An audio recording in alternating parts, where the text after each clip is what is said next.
Okay, gang, here's another one of my projects. This is one of my ongoing long-term deals. I've had this car for a few years now, and as you know, I've been working on my Camaro along with other projects at the body shop. This is a 68 Buick Riviera. It's originally from California. When I got it, it had a vinyl top on it, had these wheels, and of course you can see it's white, still has all the stainless on it and everything. But the lines on these cars are just incredible. I love the looks of these cars. It's hard to beat a big full-size car like this with these kind of lines. There's so much you can do paint-wise, so many variations you can come up with. But this is just a beautiful car, and I plan on redoing it. I don't plan on staying with the white. I think I'm going to go with kind of a burgundy color.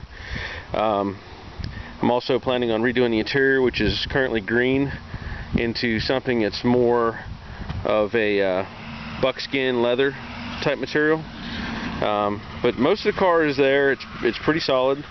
It's got a few issues, or it's been hit here in the quarter panel on both sides. I think it has some issues. Doors are good, no bubbling or anything. All the steel is in good shape, so it's easy to work with. The hood has some issues. I'll show you that in a minute. It's all covered in dust because I have been removing some Bondo and stuff from it. As you can see, it's got the original, I think it's a 431 big block. I plan on leaving that alone. I did have ideas of putting an LS in it, but I think I like it the way it is, so I'm going to leave that alone. Of course, these cars had the hideaway headlights. That's why you see them up in that position. When you turn the headlights on, they rotate down into the grille. Pretty cool feature for these cars. I'll just show you the hood. It does have these issues. It's been hit, and this was caved in, and this was built up with about, I don't know, probably an inch or so of Bondo to shape it. I'm going to pull all that back out and try to get it back into the right shape. I did have issues with the roof. This car did have a vinyl roof, and I had it sitting outside, and it started raining, and water was just seeping into it. So I've reworked the channels. I'm not going to put a vinyl top back on it. I want to leave it slick. So I've got to work all the material off that was underneath the vinyl top and then smooth all that up. Here, let me show the inside. Some sort of 60s funky green and some cream colored door panels. I want to do away with all that. Keep the really neat stuff like the Riviera emblem. I love this thing here. Let me show you this. That side marker light.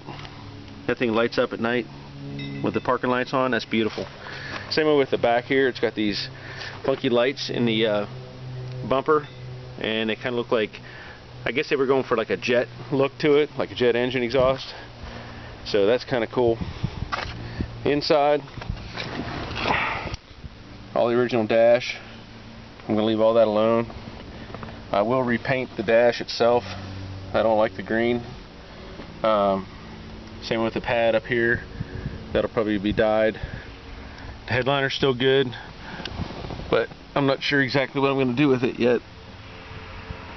And then, of course, there's the back seat. I think there's a speaker in that center, but I'm not sure. If there's not, I'll probably add one.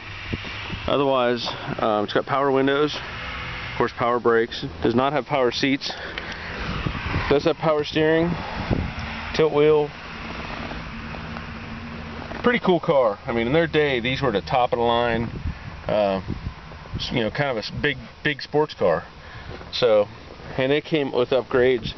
You know, they had different packages. I think they had a GS model, but man, just the stainless and all the stuff on this car, I love it. You can see the stainless trim here, and of course down here in the bottom acts like a mirror. See the reflections. Once all this is done, I'm also going to put on some later style wheels, something bigger to fill up the wheel wells. As you can see, you can put some huge tires under this thing. They're so big, and these wheel well openings, just monstrous. So I'm going to try to get maybe some, I don't know, 20s or 22s, and fill up those wheel wells and make them look right.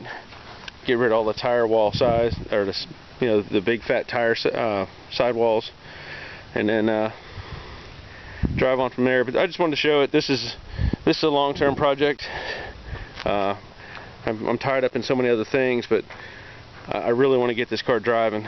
It's just too pretty to leave it sitting. I love the lines, as I said earlier. So, another one of my projects.